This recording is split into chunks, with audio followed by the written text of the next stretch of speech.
Hello, this is Tim from VintageRcGarage. Today I'm going to change gears a bit and do something a little different. Over the years I've built up quite a large RC collection. I've always had the intent to pull everything out of storage and do up a good video of my entire collection. All of my new unboxes are securely packaged and stored on a shelf in my closet. The thought of pulling everything out was a daunting task, but it was the right time to get this done. I don't have a great display space for my collection, so I pulled out each piece and took a good picture of each and every piece. My collection ranges from shelf queens, to new unbox vintage, to partially built new unbox, to restored projects, to re-release new unbox, and large collection of parts. This will be the culmination of everything. I hope you enjoy it. First up are my shelf queens. I went through many phases of collecting over the years, trying to decide what the best way to build my collection should be. In one phase, I restored beat-up buggies. Another phase, I bought already existing shelf queens. Yet another new unbox was the only way to go. In the end, I did everything in between. My blog site has a series on how my collection grew and how I thought I wanted to get to my goal of collecting all 55 off-road Tamiyas and the infamous Tamiya Top 100. See VintageRcGarage.com for more information and background on that journey. Next up are my vintage new unbox, in chronological order of course. I started collecting new unbox because the used buggies I was buying were hard to tell how many parts were actually vintage, how many were release or reproduction. When I restore a buggy, I always strive to make it as close to 100% vintage as possible. When I'm done restoring one, I keep a spreadsheet of all the parts that are missing or not vintage, so I know later on if I ever go to sell it. My first RC as a kid was a Hornet, and I loved it so much I ran it into the ground. After I finished abusing my Hornet as a kid, I really wanted the Kyosho Vanning. The trade magazines made it look amazing, and it was four-wheel drive and nitro to boot. What a machine. I saved up my money, but being in middle school, my parents weren't all that keen on me owning a nitro. Eventually, I fell in love with the Bruiser. I ended up buying a Bruiser with my money because I loved monster trucks at the time. It was a pretty penny to buy one as a kid, but it was worth it. This was the truck that got me hooked on the RC hobby, and more specifically on Tamiyas. Now we can fast forward to around 2012, since there wasn't much RC for me after the Bruiser. I was cleaning out the garage and came across my old Bruiser in the original box. This find relit my interest in RC. I had always loved building, so I decided to pull it out and see if I could restore it. I spent a large portion of 2012 on eBay looking for parts for the Bruiser.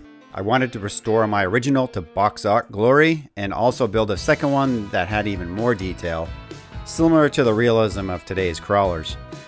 This is when my revived interest in the hobby really started. My passion was always off-road models. I started collecting and restoring any vintage Tamiya 5801 to 58100 that was considered an off-roader. Back then, eBay was a place where you could still get an occasional deal, and people actually used auctions to sell things, so all you had to do was be a little bit patient, and you could usually find what you needed at a reasonable price. While 2012 was mostly spent looking for Bruiser parts, 2013 became the year of the new unbox. As you can see, a majority of my new unbox collection was actually acquired in 2013. By 2015, I had slowed down a bit, adding to my collection, but I still keep an eye out for any good additions, even today. Right around 2016, I again took a break from the hobby. In 2019, the project that got me going again was my TXT1 brushless conversion project. I had always wanted to build a high-performance monster truck, and this was the perfect specimen. This is where I had the idea that I should start documenting my build so that I could better preserve the experience. I started my blog site in the fall of 2019 with my first article, The Delusion of Restore. In February of 2020, I posted my first YouTube video, which was a video of my Wild Willy shelf queen. The rest of 2020 is now history. It has been a great learning experience. Every build and YouTube video brings ideas and new techniques. My primary focus for collecting is Tamiya models number 5801 to 58100, but I also have some other models of interest that I have added to my collection. The semi-trucks have always fascinated me, as did Tamiya's first solar-powered RC, the Solar Eagle, amazingly ahead of its time. The TR15T was Tamiya's first attempt at nitro, so I just had to have one of those too. While searching for deals, I ended up with a few kits that were mostly new in box, but had been assembled to some degree. Looking back on these purchases, I probably should have passed, but these will be great candidates for vintage build shelf queens in the future, since they no longer have their new in box value. My real love, however, is building. Driving them is fun, but I always break something, and breaking vintage RCs is just downright depressing. I have a large number of my used RC collection that I have not restored. Here is a look at the ones I still need to add to my to-do list. The TXT1 I did complete as a dual brushless upgrade. One Vanning I did restore as a shelf queen, but I have enough parts for 3 complete buggies, so I have 2 more that I need to assemble. The Hummer I got as a gift way back in 2003, but it still needs a good cleaning. Like the Vanning, I restored one Clod Buster to shelf queen status, but bought enough parts for more, so I still have another Clod to assemble later. The Fox was a fun build too. I made 1 shelf queen, but again bought 3, so I still have 2 more to complete as restoration projects. The Blackfoot needs some shell work, the Monster Beetle has some road rash, and the Terra Scorcher is in pretty good shape. I need to sort out the parts on my 2 Super Shots, and I can't wait until I can get cracking on my Hotshot. Too many projects, not enough time. My only Yokomo is the YZ10 that a friend just gifted to me recently.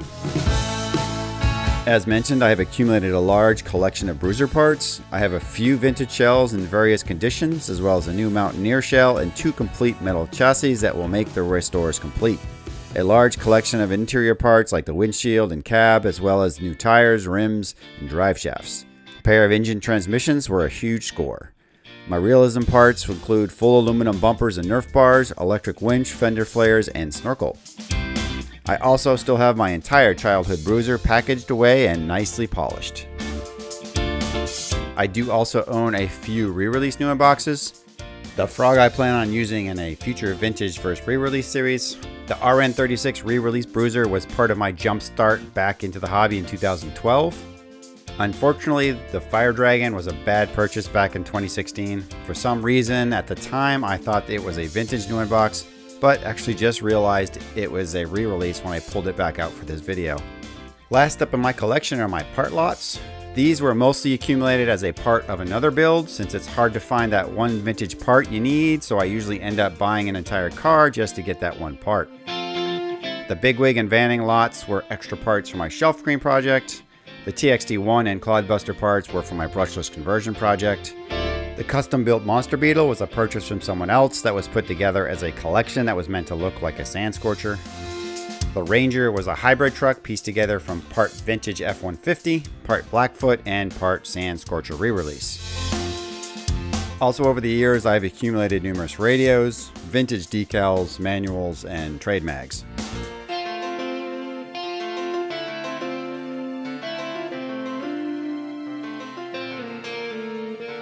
Thanks for taking a tour of my RC collection. It was definitely an experience pulling out everything and digging up the stories on how I got them. Subscribe to my channel and catch all my new and exciting content. See you next time.